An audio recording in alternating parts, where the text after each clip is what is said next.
Moto TV au cœur de l'actualité.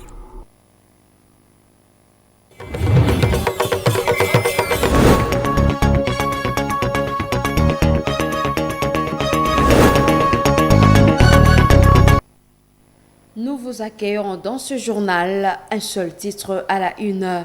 L'Église du Christ au Congo, ECC, appelle le M23 AFC à respecter le cessez-le-feu et demande le retrait de troupes rwandaises du territoire congolais conformément aux résolutions de l'ONU. Elle soutient les efforts diplomatiques du gouvernement et plaide pour l'ouverture de couloirs humanitaires tout en défendant le projet Pacte social pour la paix et le bien vivre ensemble à RDC et dans les Grands Lacs initié avec la CENCO comme voie de sortie de la crise. Voilà tout pour le sommaire. Les communautés de Lubero espéraient barrer la route aux rebelles du M23 soutenus par l'armée rwandaise. Contre toute attaque, le général autoproclamé Kasereka Kassiano, alias Kabidon, leader du groupe armé FPP-AP, a raillé le M23 AFC le dimanche 9 mars. La synergie des volontaires pour la défense du parti VDP rejette cette adhésion et affirme son engagement aux côtés des FARDC. Nous suivons le récit avec Mme Penzi Mansekeli. Le vendredi 7 mars, les rebelles du M23 ont quitté Kassou Sakomba, à Vassa vers Bunyatenge, un village situé au sud du territoire de Lubero, dans la province du Nord Kivu. Dans ce contexte de réorganisation des forces, le général autoproclamé Kabido a décidé de faire allégeance à l'alliance Fleuve Congo AFC de Corneille Nangaa. L'officialisation de cette alliance s'est déroulée en bois vignois, comme l'a confirmé Augustin Darwin, porte-parole de FPP-AP. Nous, leaders, membres fondateurs du Front commun de la résistance, FCR en sigle, basé dans le nord et le sud Kivu, vu la mauvaise gestion du pays par le régime de Kinshasa, caractérisé par des promesses non tenues, prenant en compte le comportement d'une haute trahison des FARDC qui, au lieu de défendre la nation, s'étaient transformés en des commerçants et des trafiquants de minerais. À dater de ce jour, nous nous désolidarisons des FARDC suite à leur trahison et leur donnons 24 heures de se retirer dans les entités sous contrôle du FCR. Nous portons à la connaissance de tous que nous marions notre élite à celle de l'Alliance Fleuve Congo-Bar M23 pour aborder une vision commune, celle de la bonne gouvernance, lutter contre la corruption et remettre les Congolais dans leur dignité. En réaction, la synergie des volontaires pour la défense de la patrie VDP, une coalition de combattants Wazalendo, engagé contre les M23, a dénoncé cette défection. Ses membres soulignent que la décision de Kabido n'engage pas l'ensemble des résistants locaux, qui restent fidèles à la nation congolaise et déterminés à combattre aux côtés des FARDC contre les rebelles du M23 et leurs alliés rwandais. Tous les volontaires pour la défense de la patrie du Grand Nord ne partagent pas l'idéologie de M. Kabido.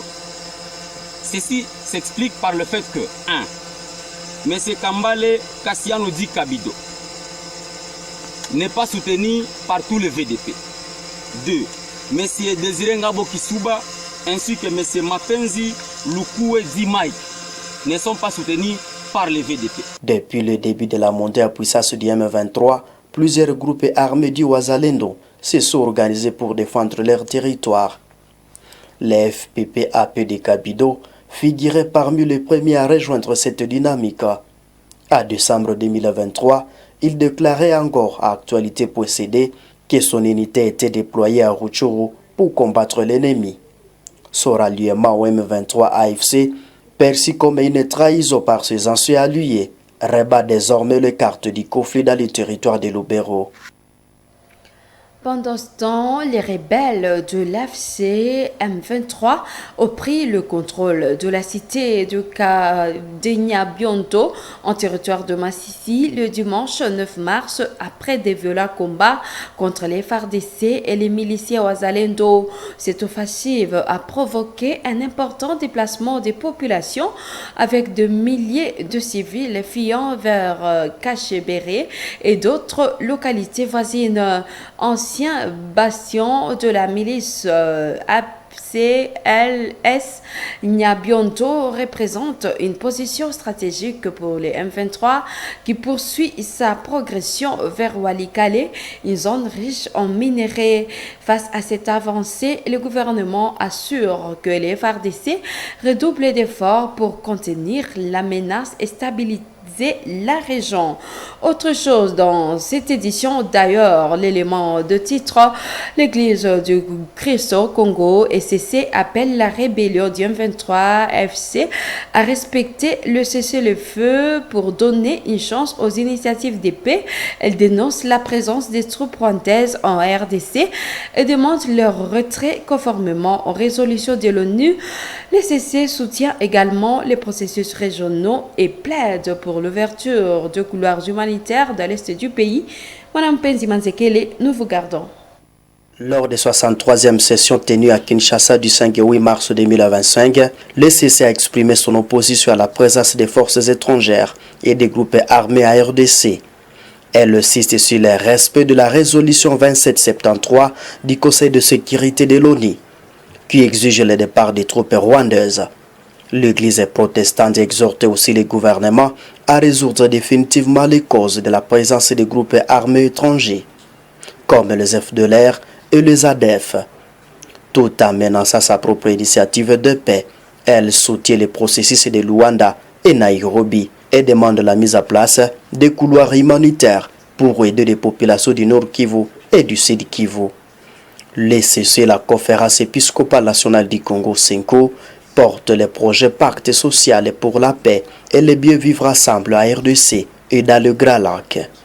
Cette initiative vise à rassembler toutes les sensibilités congolaises pour faire face à la crise sécuritaire provoquée par l'offensive du M23 AFC, soutenue par le Rwanda. Ces dernières semaines, les deux confessions religieuses ont multiplié les démarches auprès des acteurs nationaux et internationaux pour présenter leur initiative et recueillir des soutiens. Toutefois, ces projets ne font pas l'unanimité au sein de la majorité présidentielle, qui estime que le dialogue doit se concentrer sur les processus de Luanda et de Nairobi, et que l'Église ne devrait pas piloter des initiatives politiques de paix. Et de cadre du Parti du Peuple pour la Reconstruction et le Développement PPRD sont convoqués devant la justice congolaise. Ces responsables sont accusés de complicité avec les groupes rebelles. Devant la justice, ils sont appelés à clarifier certains faits. Commentaire Grace Kaniki.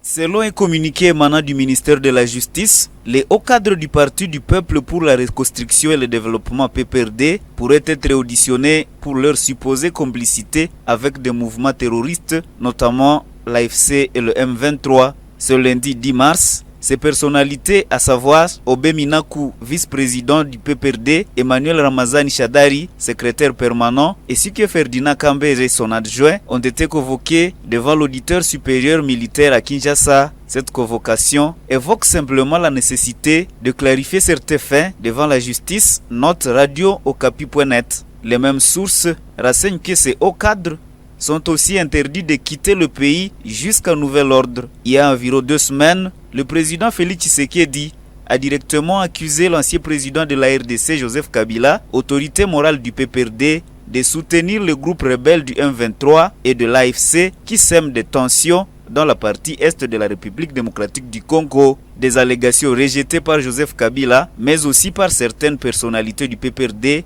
dont Ferdinand Kambere qui, dans une déclaration, a qualifié ces propos du chef de l'État de désarroi face à l'incapacité de ce régime à rétablir la sécurité dans le pays.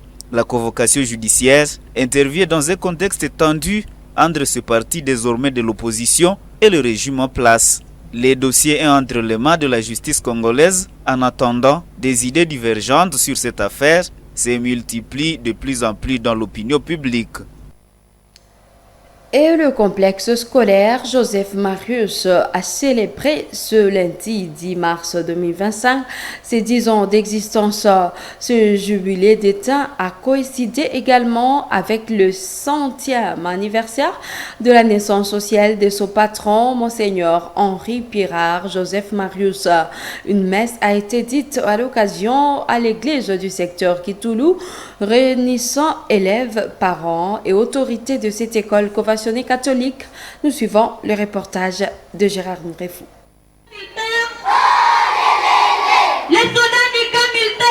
10 mars 2015, 10 mars 2025, cela fait 10 ans depuis la création du complexe scolaire Joseph Marius à ville de Butembo. Ce lundi, apprenants, parents et responsables de cette école conventionnelle catholique se sont réunis pour la cause.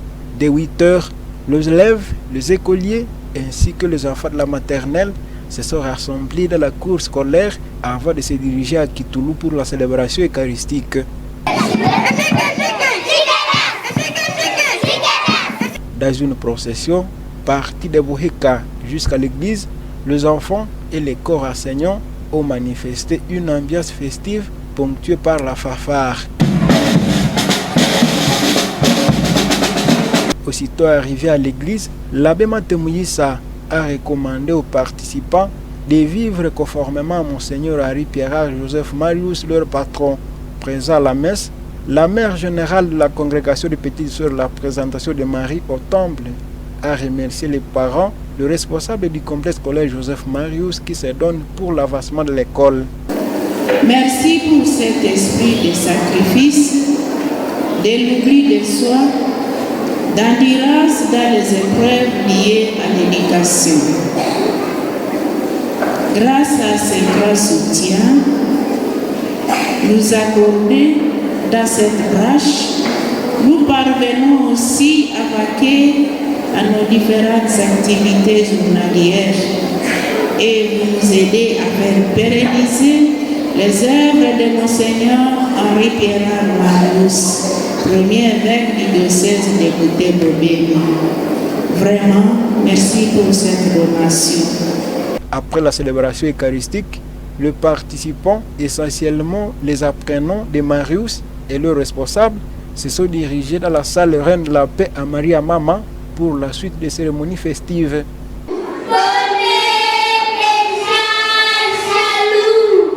Ici, la sœur Joëlle Loanzo, directrice de l'école maternelle, a prononcé les mots au nom de l'école.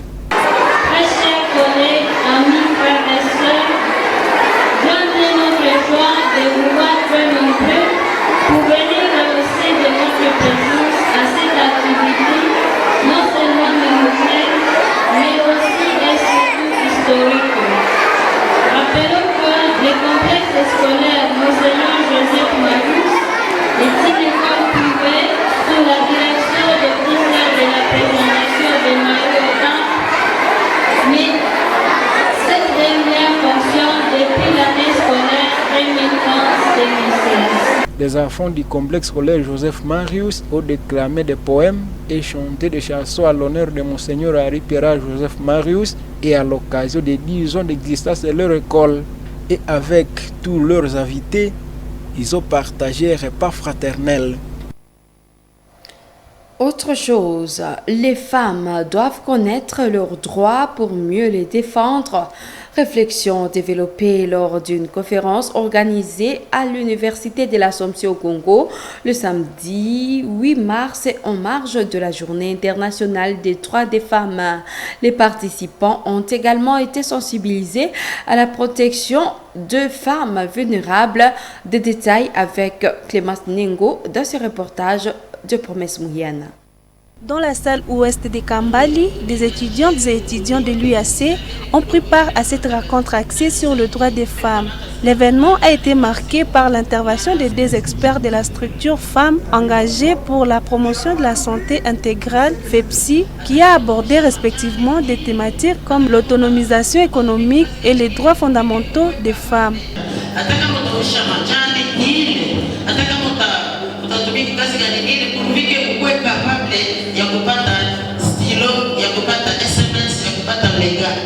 L'un des conférenciers, Dani Kasiviroavingi, a appelé que la femme dispose des mêmes droits que l'homme, notamment en matière de mariage, d'éducation, de formation et de propriété. Il a insisté sur l'importance pour les femmes de connaître leurs droits afin de mieux les revendiquer pour contribuer pleinement au développement de la société. La femme doit participer au changement. Les changements qui est d'abord personnel, qu'elle change elle-même avant qu'elle ne fait changer les autres.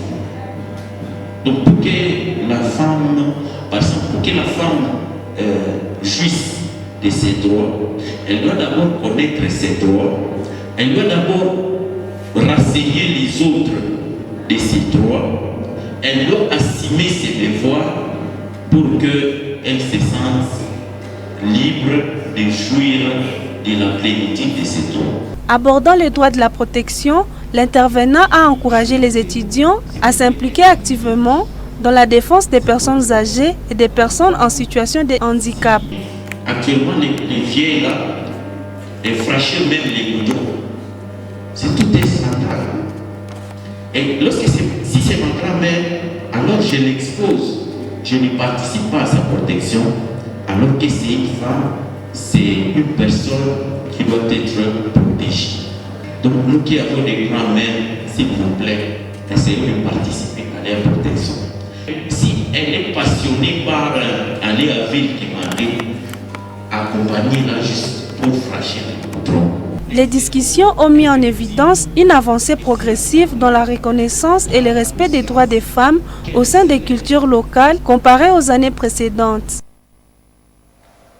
Et 3 jeunes femmes de l'Université de l'Assomption au Congo UAC ont défendu leurs idées sur la paix et l'égalité au Nord Kivu.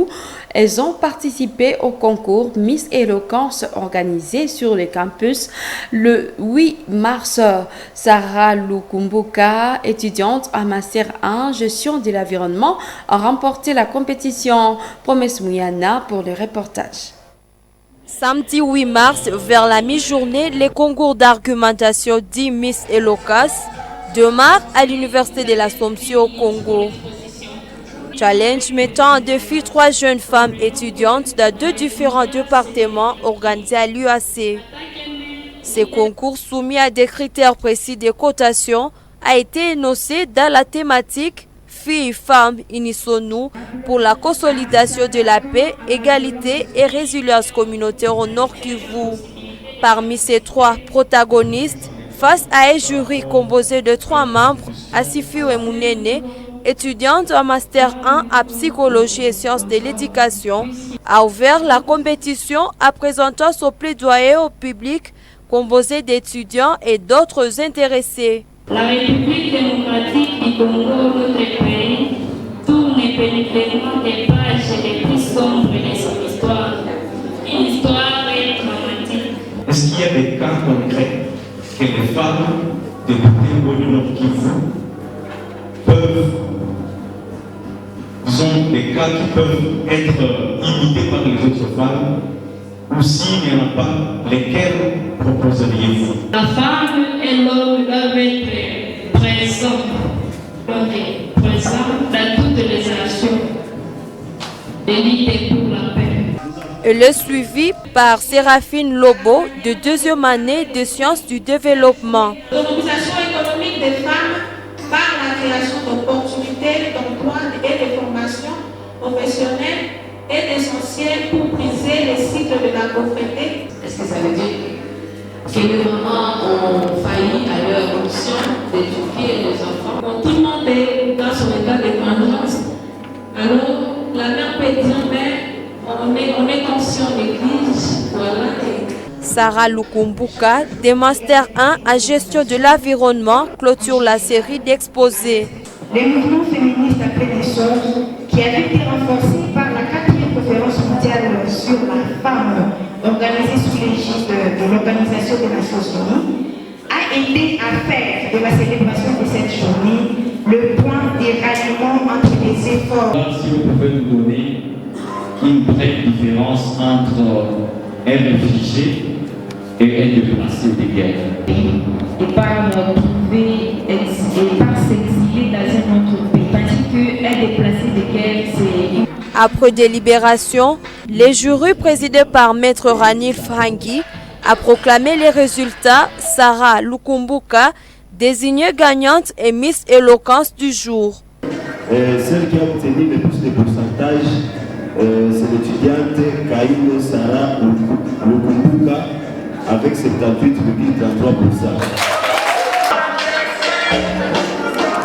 Félicitations.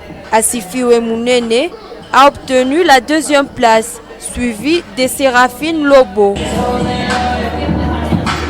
Ces concours visent à encourager l'éloquence et la prise de parole de jeunes femmes dans un contexte socio-sécuritaire marqué par des défis à RDC, particulièrement à l'est du pays. Elle est sous bois taciturne. Elle ne...